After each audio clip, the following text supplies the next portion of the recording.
Olá pessoal, meu nome é Francisco e eu vou apresentar sobre o MET, Teoria dos Grafos. A teoria dos grafos originou-se a partir do problema das pontes de Königsberg, em 1736, pelo matemático Leonardo Euler.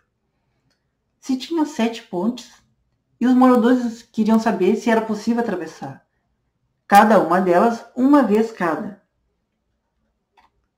Euler montou esse diagrama e ele notou que não era possível atravessar essas pontes. Para que isso ocorresse, era necessário que tivesse um número par de arestas incidentes em cada nó. Tá? E como podemos notar, tem nós que tem 3 arestas incidentes.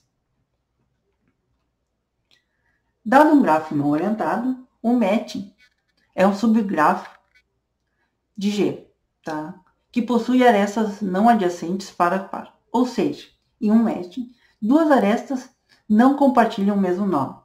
Assim, temos que cada nó, tá, vai ter um grau igual a 0 ou igual a 1. Tá?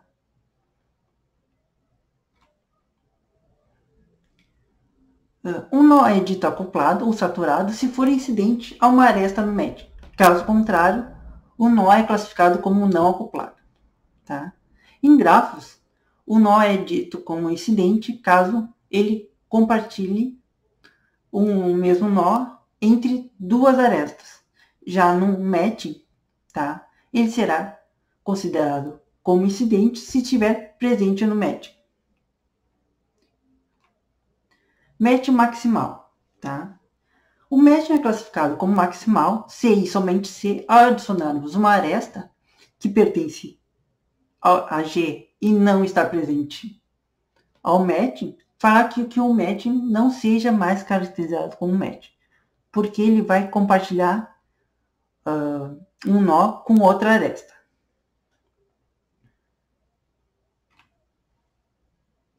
Match máximo. Um match máximo, um match é considerado como match máximo se somente C contém o maior número de arestas possíveis. Por exemplo, aqui nesse segundo grafo, tá? Caso escolhemos esse e esta aresta, tá? Ele será um match maximal, mas não será máximo, porque para ser o match máximo ele teria que ter 3 arestas, tá? Ele vai ter somente 2. Match imperfeito. O match imperfeito, tá? Ocorre quando pegamos o número máximo de arestas possíveis, tá?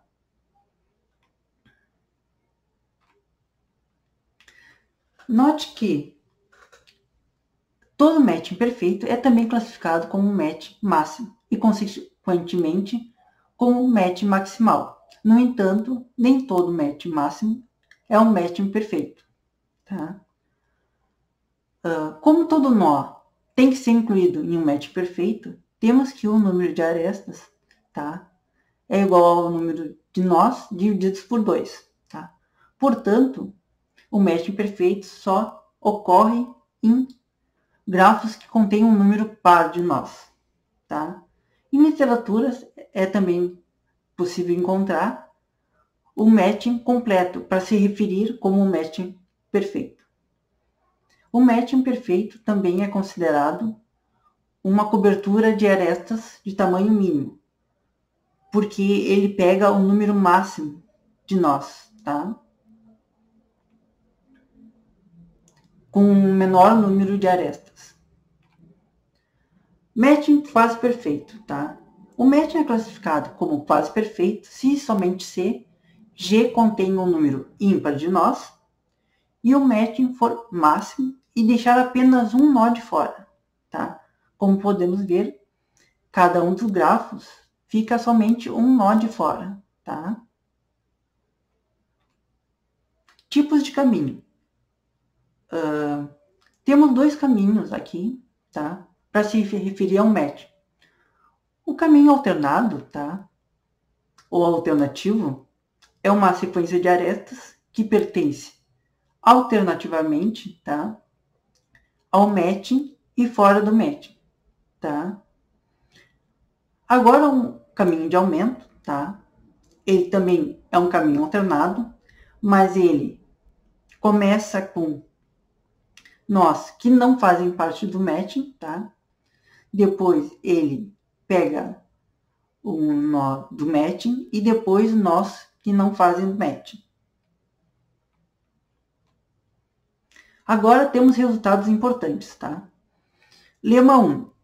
Se para dois matchings, tá? M e N, em um grafo, definimos um conjunto de arestas, tá? M mais N, que está contido em E, tá?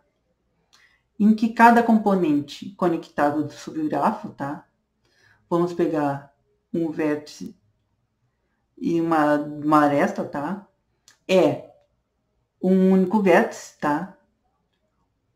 Ou é um ciclo com um número par de arestas, tá? Alternadamente entre M e N. Um caminho cujas arestas estão alternadamente em M e N, e tal que cada vértice final do caminho seja correspondida apenas por um dos dois matchings, tá? M e N, tá? Ou seja, todo o caminho deve ser considerado, não apenas uma parte, e sim tem que cobrir todo o componente conectado. Aqui temos uma figura que representa, tá? O lema, tá? Nesse caso vamos ter dois matchings, tá? M e N, tá? Um dos matchings é para o pontilhado mais longo e outro para o pontilhado mais curto, tá? E aqui no B, tá? Vamos ter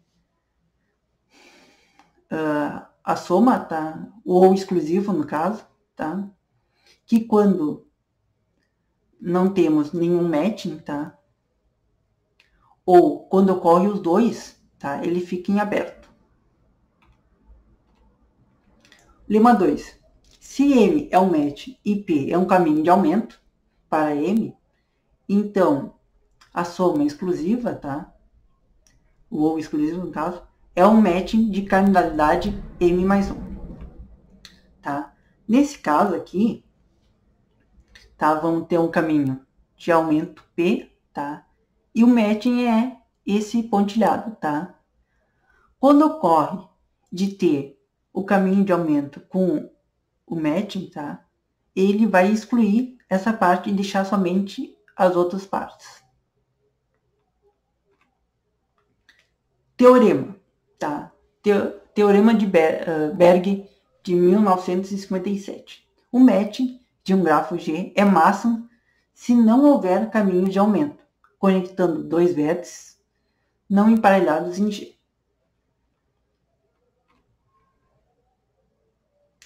Tá? Então, grafos bipartidos. Tendo em vista o melhor entendimento do problema, frequentemente os grafos são modelados com problemas envolvendo matches, tá? São transformados em grafos bipartidos. Tá? O conjunto de nós, tá? São separados em dois conjuntos disjuntos, né? V1 e V2, tá? Onde o V é a união desses dois conjuntos, tá? E todas as arestas conectam nós entre V1 e V2. Primeiro exercício, tá? Há 5 vagas de emprego, tá? E 5 candidatos para essas vagas, tá? Aí, a partir da classificação dos candidatos, tá? Temos que encontrar a melhor combinação entre candidato e as vagas, tá? Primeiramente, a gente vai representar os nós, tá? Em um grafo bipartido, tá? E depois correlacionar com as informações na tabela, tá? Vamos encontrar os nós, tá? Com o menor número de arestas, tá? E montar o matching a partir dele. Ao selecionarmos essa aresta, tá? Vamos eliminar todas as arestas, tá? Dos outros nós, tá? E vamos começar a fazer as correlações, tá? Resultando nesse matching aqui. Tá? Então, vamos ter um algoritmo, tá? Para encontrar o match máximo, tá? De grafos bipartidos, tá? Então, ele vai pegar todos os vértices, tá? Que não fazem parte de um matching, tá? E, a partir deles, tá? Vai começar a fazer as relações, tá? De caminho de aumento, tá? E depois vai formar o match. Matriz de adjacência, tá? Uma outra forma de representar um grafo bipartido é através de uma matriz de adjacência, tá?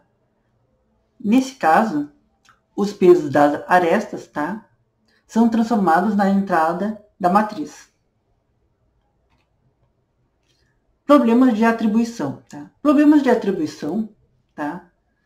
É onde se necessita obter o peso máximo em grafos bipartidos, tá?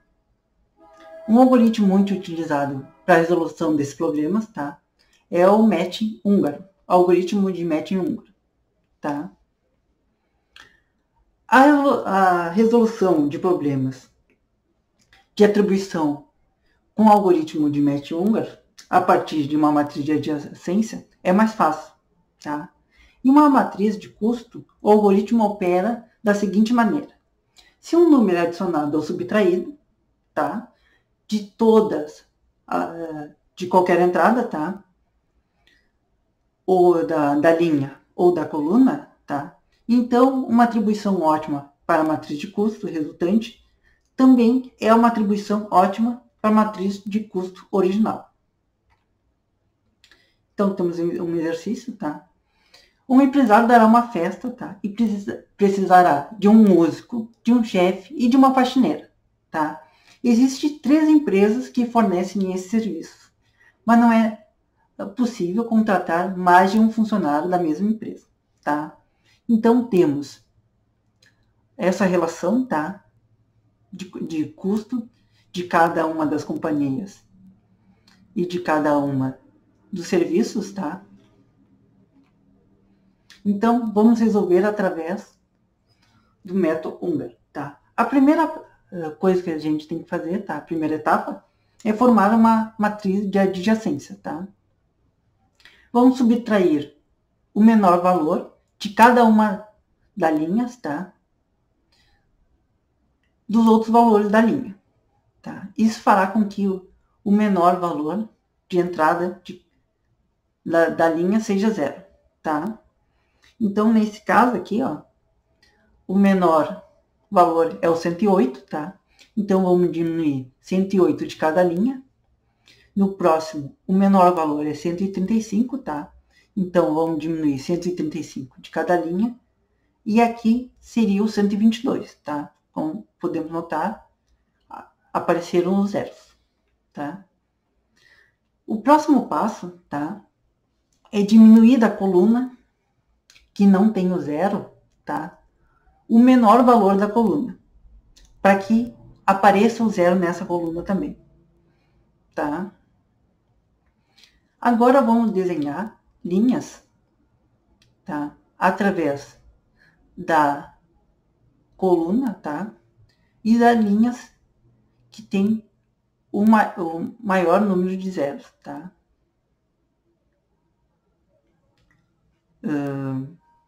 Nesse caso aqui, tá? Como temos somente 2 linhas, tá? Que é menor que o número total de linhas da matriz, tá? Ainda esse algoritmo não está completo, tá? Temos que, então, ir para a próxima etapa, tá? Agora temos que encontrar o menor valor, tá?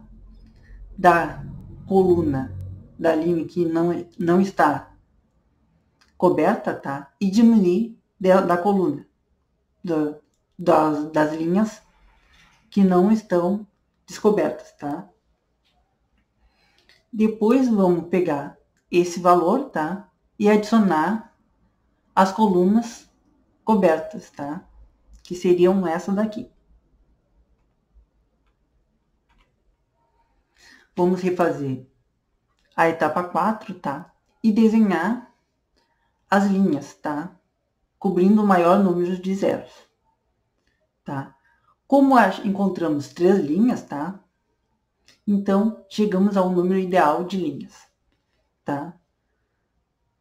De zeros, no caso, tá? Então, vamos selecionar de modo que selecionamos somente uma célula de cada linha e coluna, tá? E vamos substituir pelos valores originais. Através da força bruta, tá?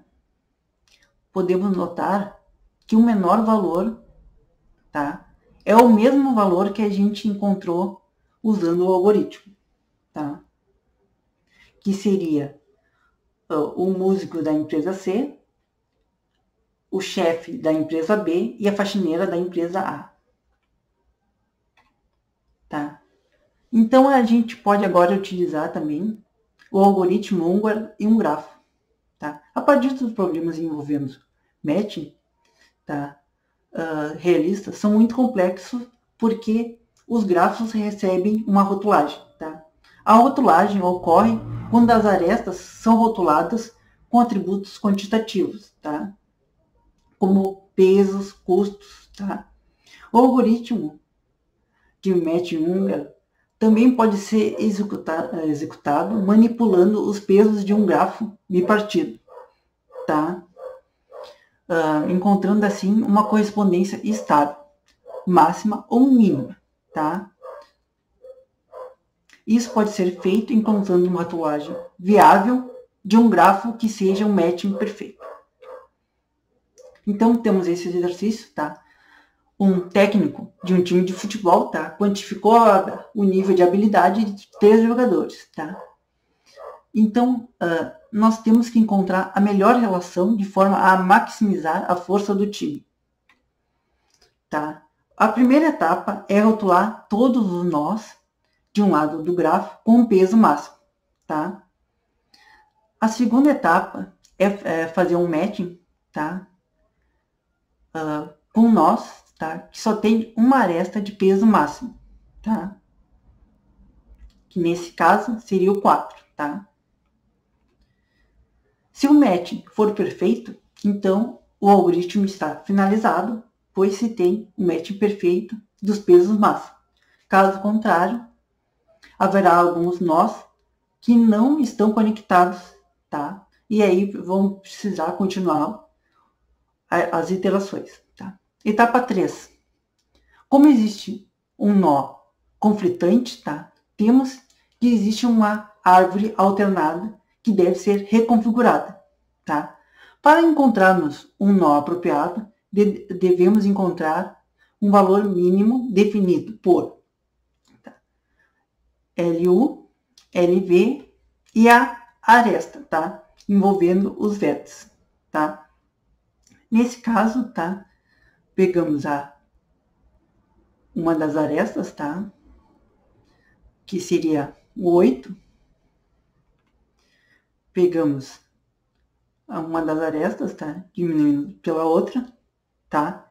E depois subtraímos das arestas que envolvem eles, tá? No caso, seria pega o valor de um vértice, do outro vértice e da aresta, tá? Aí achamos que o valor mínimo, tá? É 2. Esse valor é acrescido ao nó, tá? Conflitante, e nós depois diminuímos do peso máximo que estava ligado aos nós, tá? E depois somamos aqui, tá? No nó conflitante. Essas novas arestas completam o casamento perfeito do grafo, o que implica que um grafo de peso máximo foi encontrado e o algoritmo pode terminar. Aqui seria, tá? O algoritmo para achar uma atribuição ótima, tá? E aqui seriam nossas referências.